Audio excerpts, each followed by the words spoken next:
सास बहू की ये कहानी पढ़कर आपकी आंखें सजल हो उठेगी। बहू कहाँ पर मर गई? अंदर से आवाज़, जिंदा हूँ माँ जी। तो फिर मेरी चाय क्यों अभी तक नहीं आई? कब से पूजा करके बैठी हूँ, ला रही हूँ माँ जी। बहू चाय के पास साथ भजिया भी ले आई। सास ने कहा, तेल के खिलाकर क्या मारोगी? बहू ने कहा, ठीक है माँ जी, ले जाती हूँ। सास ने कहा, रहने दे, अब बना दिए हैं तो खा लेती हूँ। सास ने भजिया उठाई और कहानी, कितनी गंदी भजिया बनाई है तुमने बहू, माँ जी से मुझे कपड़े धोने हैं, मैं जाती हूँ। बहू दरवाजे के पास छिपकर खड़ी हो जाए गई। सास भजिया पर टूट पड़ी और पूरी भजिया ख़त्म कर दी। बहू ने मुस्कुराई और काम पर लग गई। दोपहर के खाने का वक्त हुआ। सास ने फिर आवाज़ लगाई, कुछ खाने को मिलेगा? बहू ने आवाज़ नहीं दी। सास फिर चिल्लाई, भूखे मारोगी क्या? बहू आई, सामने खिचड़ी रख दी। सास गुस्से से, ये क्या है? मुझे इसे नहीं खाना, इसे ले जाओ। बहू ने कहा, आपको डॉक्टर ने दिन में खिचड़ी खाने को कहा है, खाना तो पड़ेगा ही। सास मुंह बनाते हुए, हाँ तू मेरी माँ बन जा। बहू फिर मुस्कुराई और चली गई। आज इनके घर पूजा थी। बहू सुबह 4 बजे उठ गई।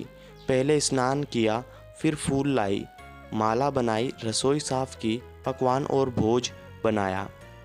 सुबह के 10 बज गए। अब सब सास भी उठ चुकी थी।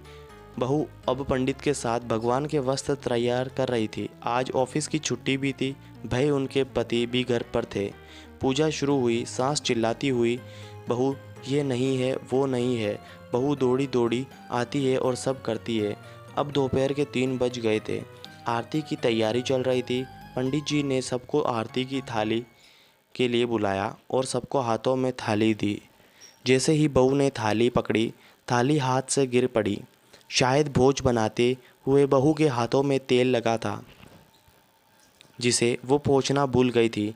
सारे लोग तरह तरह के बातें करने लगे। कैसी बहू है, कुछ नहीं आता, एक काम भी ठीक से नहीं कर सकती, ना जाने कैसी बहू उठा लाई, एक औरत की थाली भी संभाल नहीं सकी। उसके पति भी गुस्सा हो गए, पर सास चुप रही, कुछ नहीं कहा, बस यही बोलकर छोड़ दिया, सीख रही है, सब सीख जाएगी धीरे धीरे। अब सबको खाना परोसा जाने लगा। बहू दौड़ दौड़ कर खाना देती, फिर पानी लाती। करीब 70-80 लोगों हो गए थे। इधर उधर 2 नौकर और बहू अकेली, फिर भी वहाँ सारा काम बहुत ही अच्छे तरीके से करती है। अब उसकी सास और कुछ आस पड़ोस के लोग खाने पर बैठे। बहू ने खाना परोसना शुरू किया। सबको खाना दे दिया गया। जैसे ही पहला निवाला सास ने खाया, तुमने नमक ठीक नहीं डाला क्या?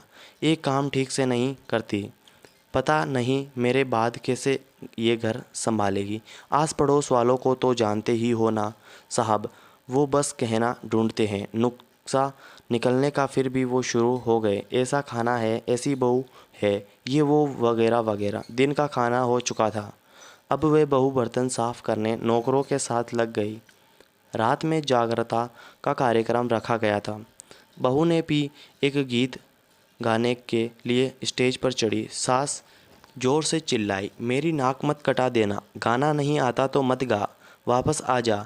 बहू मुस्कुराई और गाने लगी। सबने उसके गाने की तारीफ़ की, पर सास मुंह फुलाते हुए बोली, इससे अच्छा तो मैं अपनी गाती थी जवानी में, मुझे तो कुछ भी नहीं आता। बहू मुस्कुराई और चली गई। अगर आप इसका अगला पार्ट देखना चाहते हैं, यानी कि पार्ट 2 देखने के लिए हमारे चैनल को सब्सक्राइब कीजिए और कमेंट में पार्ट 2 जरूर लिखिएगा और साथ में सास बहू की कहानी जरूर लिखें। धन्यवाद।